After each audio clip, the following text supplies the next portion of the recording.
Hi friends, welcome back to my channel. இன்றைக்கி நம்ம 2 பெரிய வெங்காயம், மீடியம் சைஸ் அளவுக்கு இருக்கிற ஒரு தக்காளி, 2 பச்சை மிளகாய், ஒரு துண்டு இஞ்சி சேர்த்து ரொம்ப டேஸ்டியான ஒரு கிரேவி பண்ண போகிறோம். இந்த கிரேவி ஸ்பெஷாலிட்டி என்னென்னா, நம்ம அது ஒரு வாரம் வரைக்கும் நமக்கு கெட்டே போகாது. நம்ம அப்படியே வச்சு நம்ம சாப்பிட்டுக்கலாம். நம்ம இங்கே ஃபேமிலியாக சேர்ந்து நம்ம வெளியில் எங்கேயாச்சும் டூர் போகிறோன்னா நம்ம செஞ்சு எடுத்துகிட்டு போயிடலாம். இல்லை நாம் மட்டும் வெளியில் போகிற சுச்சுவேஷன் வருது, வீட்டில் ஃபேமிலி மெம்பர்ஸ் எல்லாம் இருக்கிற மாதிரி இருந்தால் அவங்களுக்கு கூட நம்ம செஞ்சு வச்சுட்டு போயிடலாம். அது இல்லாமல் நம்ம கொஞ்சம் உடம்பு சரியில்லாமல் இருக்கும், நம்ம காய்ச்சல் எல்லாம் வந்துடுச்சுன்னா நமக்கு எது சாப்பிட்டாலும் நமக்கு வாய்க்கு பிடிக்காது. அந்த டைமில் இந்த கிரேவி ரொம்ப யூஸ்ஃபுல்லாக இருந்தது எனக்கு. வாங்க செய்யறது எப்படின்னு பார்த்துக்கலாம். இதுக்கு பெரிய வெங்காயத்தையெல்லாம் நல்லா க்ளீன் பண்ணி குட்டி குட்டியாக கட் பண்ணி எடுத்து வந்துச்சு. நீளவாட்டில் நல்லா கட் பண்ணி எடுத்துட்டோம். உங்களுக்கு எந்த ஷேப்பில் வேணாலும் நீங்கள் கட் பண்ணிக்கலாம், அது உங்கள் விருப்பம்தான். தக்காளி அதே மாதிரி ஒரு ஸ்கொயர் டைப்பில் கொஞ்சம் பெருசாகவே கட் பண்ணி வச்சுட்டோம். இஞ்சி இதே மாதிரி நீளவாட்டில் கட் பண்ணி எடுத்துட்டோம். நீங்கள் கிரேட் பண்ணி போடுற மாதிரி இருந்தாலும் நீங்கள் போட்டுக்கலாம்.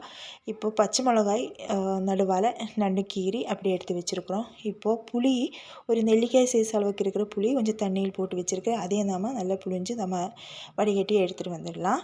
இப்போ அடுப்பு பற்ற வச்சு கடாய் சூடாகும். ஒரு 3 டேபிள் ஸ்பூன் அளவுக்கு நான் தேங்காய் எண்ணெய் சேர்த்திட்டேன். தேங்காய் எண்ணெய் நல்லா சூடாகி வரும். 1/4 ஸ்பூன் அளவுக்கு கடுகு சேர்த்திட்டேன். கடுகு நல்லா பொரிஞ்சு வரும். 1/4 ஸ்பூன் அளவுக்கு வெந்தயத்தை சேர்த்திட்டேன். ரொம்ப அதிகமாக வெந்தயம் சேர்க்க வேண்டாம், ஏன்னா கசப்புத்தன்மை நமக்கு வந்துடும். அதுக்கப்புறம் கொஞ்சம் கருவேப்பிலை, அப்புறம் நம்ம கட் பண்ணி வச்சுருந்த நம்மளோட இஞ்சியை சேர்த்திடலாம். இஞ்சி கொஞ்சம் நல்லா வணங்கட்டும்.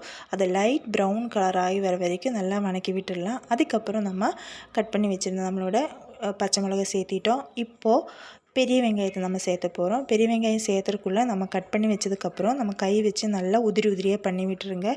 அதுக்கப்புறம் இப்போ நம்ம நல்லா இதையே வணக்கி எடுத்துடலாம். இப்போ இது நல்லா சீக்கிரமாக வணங்குறதுக்கு தேவையாக ஒரு சால்ட்டு நீங்கள் ஒரு 1/4 ஸ்பூன் அளவுக்கு நீங்கள் சால்ட்டு போட்டுக்கோங்க.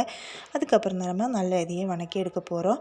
இதோட கலரெல்லாம் சேஞ்ச் ஆகி நல்லா சாஃப்டாக வரணும். ஏன்னா கோல்டன் கலரெல்லாம் ஆக வரைக்கும் நம்ம வெயிட் பண்ண வேண்டாம், கொஞ்சம் நல்லா வணங்கி கிடைக்கணும், அவ்வளோதான் தேவை. இப்போது 1/4 ஸ்பூன் அளவுக்கு மஞ்சத்தூள், 1 ஸ்பூன் அளவுக்கு வரமிளகாத்தூள் சேர்த்திக்கலாம். இந்த வரமிளகாத்தூள் சேர்த்துனதுக்கப்புறம் அடுப்பு லோ ஃப்ளேமில் போட்டுக்கோங்க. ஏன்னா இந்த பொடியெல்லாம் சீக்கிரம் கரிஞ்சு போகிறதுக்கு வாய்ப்பு இருக்குது. கரிஞ்சு போனால் நம்மளோட இந்த கிரேவியோட டேஸ்ட்டே நமக்கு வேறு மாதிரி வரும். அதனால் அடுப்பு லோ ஃப்ளேமில் போட்டு இதோட பச்சை வாசனை எல்லாம் மாறுற வரைக்கும் நம்ம நல்லா இதை வதக்கி எடுத்துடலாம். லைட்டாக எல்லாம் பச்சை வாசனை எல்லாம் மாறி வதங்கி வந்ததுக்கப்புறம் நம்மளோட கட் பண்ணி வச்சுருந்த தக்காளியை சேர்த்திடலாம். இப்போ தக்காளி சேர்த்தி நம்ம இப்போ இந்த வெங்காயம், தக்காளி, பச்சை மிளகாய் எல்லாமே ஒன்றுக்கு ஒன்றா எல்லாம் ஃபுல்லாக மிக்ஸ் ஆகிற மாதிரி ஒரு வாட்டி நல்லா மிக்ஸ் பண்ணி விட்டுக்கோங்க. அது மிக்ஸ் பண்ணதுக்கப்புறம் நம்ம புளி நல்லா புளிஞ்சு கரைச்சி வச்சுருந்தேன், அதையும் நாம் இதுக்குள்ளே சேர்த்திடலாம்.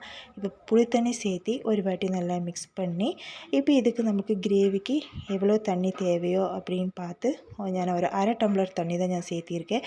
இந்த தக்காளி வெங்காயம் எல்லாம் கொஞ்சம் மிதங்குற மாதிரி லைட்டாக, ஏன்னா இது ஒரு திக்கான கிரேவி தான் நமக்கு வேணும், அதனால தண்ணி லைட்டாக தான் ஊற்றியிருக்கேன்.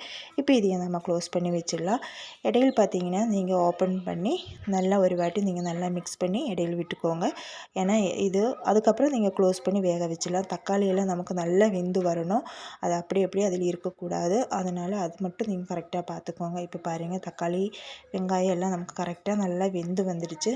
இந்த டைமில் பார்த்தா எனக்கு சால்ட்டு கொஞ்சம் பத்தலை, அதனால் சால்ட்டு மறுக்காவும் சேர்த்திட்டேன். இப்போ ஒரு துண்டளவுக்கு வெல்லத்தை சேர்த்திருக்கேன். இது ஆப்ஷன் தான், ஆனால் இந்த கிரேவிக்கு வெல்லம் சேர்த்துனா இன்னும் டேஸ்ட் அதிகமாக இருக்கும். அப்போ அதனால் உங்களுக்கு விருப்பம் இருந்தால் நீங்கள் அதை சேர்த்திக்கலாம், இல்லைன்னா அவாய்ட் பண்ணிக்கலாம். இப்போ ஃபைனலாக 1/4 ஸ்பூன் அளவுக்கு பெருங்காயத்தூள் சேர்த்திட்டேன். பெருங்காயத்தூள் சேர்த்துனதுக்கப்புறம் அடுப்பை ஆஃப் பண்ணி நம்ம இந்த கிரேவியை க்ளோஸ் பண்ணி வச்சிடலாம்.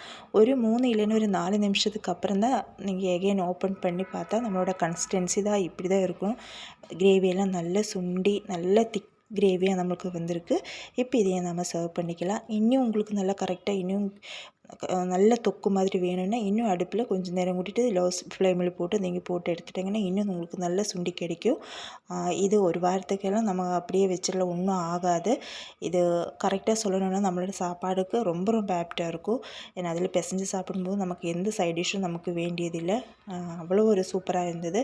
அது இல்லாமல் நம்ம இட்லி, தோசை, சப்பாத்தி கூடையெல்லாம் சாப்பிட்றதுக்கும் ரொம்ப டேஸ்டியாக இருக்கும். உங்களுக்கு வீடியோஸ் பிடிச்சிருந்தா மறக்காமல் லைக் பண்ணுங்கள், ஷேர் பண்ணுங்கள், சப்ஸ்கிரைப் பண்ணுங்கள்.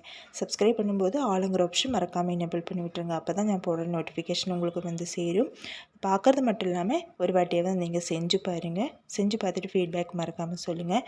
நாளைக்கு இன்னொரு ரெசிபியுமாயிட்டு வரேன். டாடா பாய்.